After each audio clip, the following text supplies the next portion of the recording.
questions? I have a quick one. Just a compliment from the town hall style meeting we had last year. I thought that was just fantastic. The format was great. It felt like that was a good push of information from using terms we used before. And then SYI has been a really good where we can then pull information down. For 2017, just some comments from my employees that complimented the same message, that it was great to have that kind of message sent to us, and the theme of the culture compass was fantastic.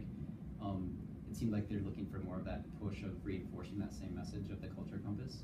Do we have any mechanisms for 2017 to kind of push the same message? Absolutely. Well, we've obviously invested in the little wrist things to kind of complement it. These things don't mean a whole lot unless you've kind of been through the compass, though, which I think is happening today. There's a lot of information for the leaders, but I think we will do another town hall. I mean, I've committed to an annual town hall to kind of do a year in review and where we are on our journey and what's to be done in 2017. So we'll do something like that in February, is my thinking again, and we will absolutely reinforce where we are on the journey, why we're here, and the how that we're expecting of everybody. So we will redo that. But there's mouse pads for everybody. Does everybody have a mouse pad? And so we're using different mediums to get that out in front. Now I am absolutely aware that you don't dictate culture, right? And I hope that's not how this is coming across, is that this is the culture and you got to stand to it.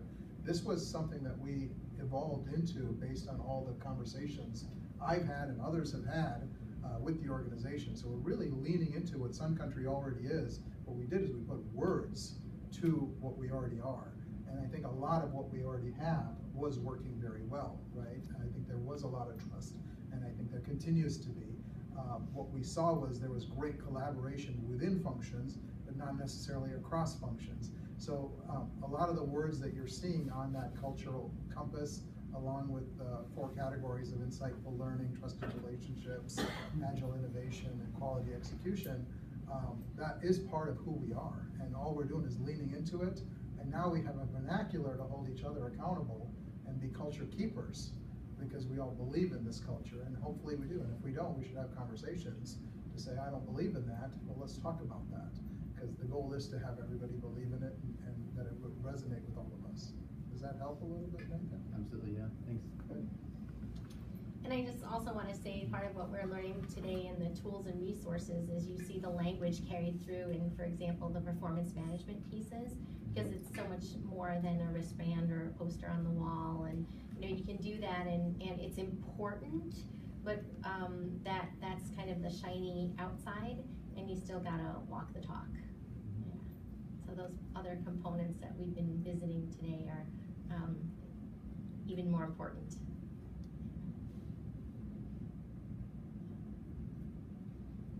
Other questions? Now that you're warmed up.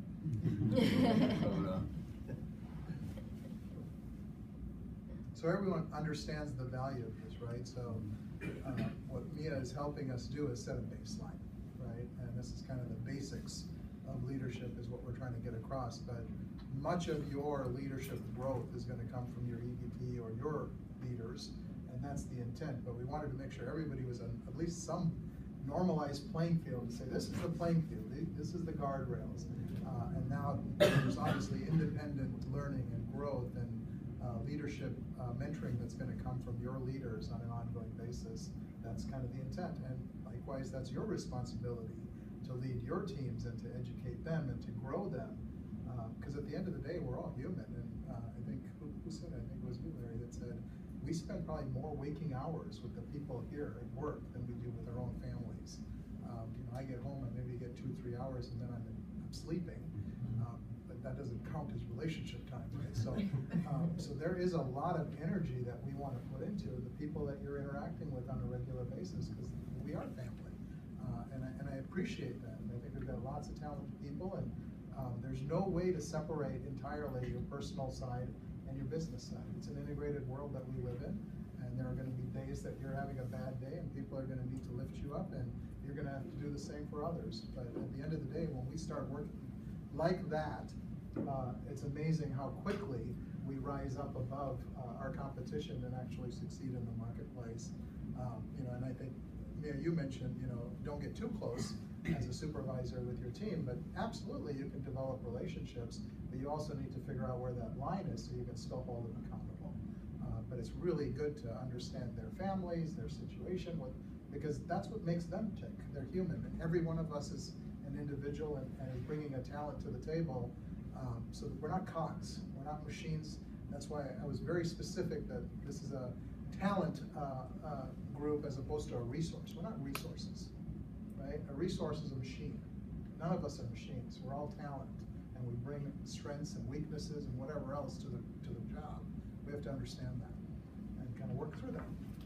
So two things I have said before, which is this information should leave the room when you're given the models of, I see a couple of you nodding, the models of how to have conversations. Some of the content will be great for your team. That's what Zarir is talking about, is making sure that beyond this, you're providing resources to your team and that you're receiving resources from your EVP and your own direct supervisors.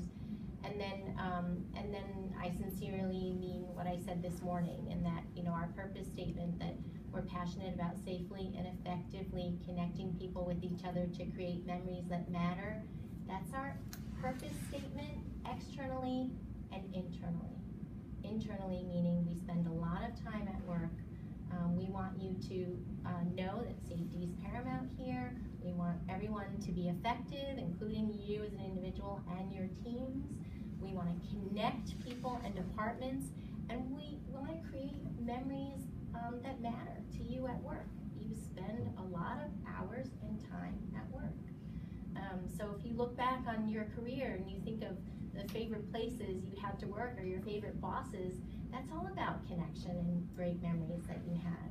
So that purpose statement goes well beyond our external, what we're all working toward, but also our internal, who we want to be as a culture and what we want to provide to each other.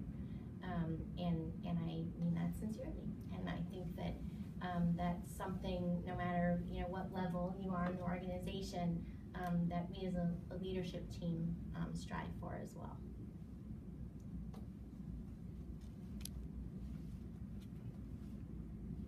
Good. Let's call that a wrap. Thank you very much.